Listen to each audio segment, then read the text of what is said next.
Well, the Trump administration's newly unveiled plan to slash federal cafe standards through 2031. Well, let's just say it's really ignited a fierce national fight over fuel costs, emissions, EV adoption, and the future of the American auto manufacturing. Joining us to discuss this and so much more is Mr. Sam Rous with Young Voices back here on the Live Zone. Good to see you, Sam. Happy Tuesday to you.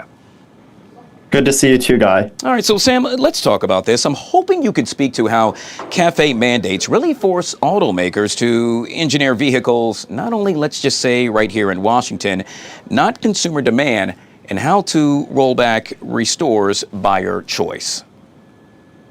Yeah, so the president is undoing what was a de facto EV mandate by the Biden administration to leverage this standard that's set around vehicle efficiency, trying to make them pretty much force the hand of our great auto companies to become more efficient, aka use less gasoline and more electricity.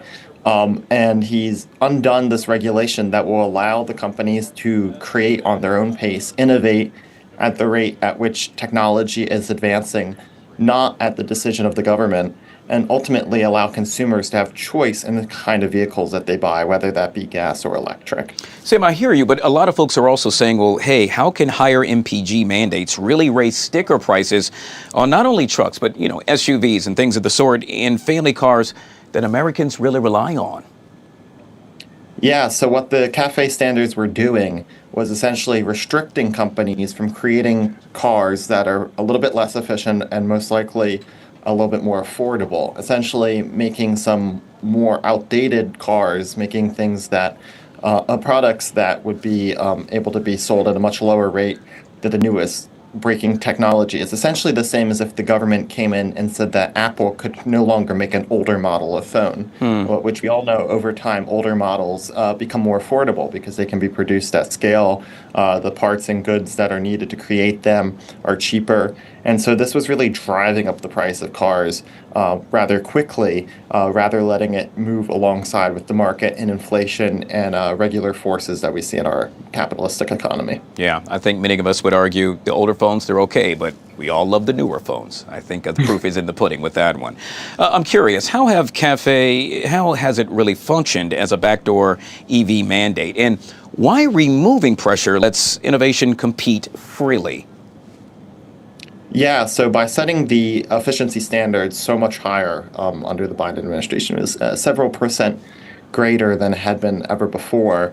It really was reaching a point in terms of the way in which fuel is used within cars, that the only cars that were really meeting this qualification were the new cutting-edge EVs by Tesla and some of the electric vehicle companies, not the regular gas guzzlers that we all drive around in our communities.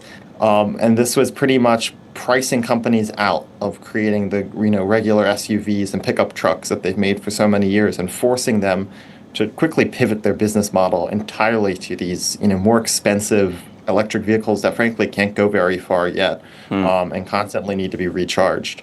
Ultimately, Sam, overall, where do you see the CAFE standards, well, let's say in the next 50 years? Obviously, we're focusing on right now up to 2031, but dear God, we know it will continue.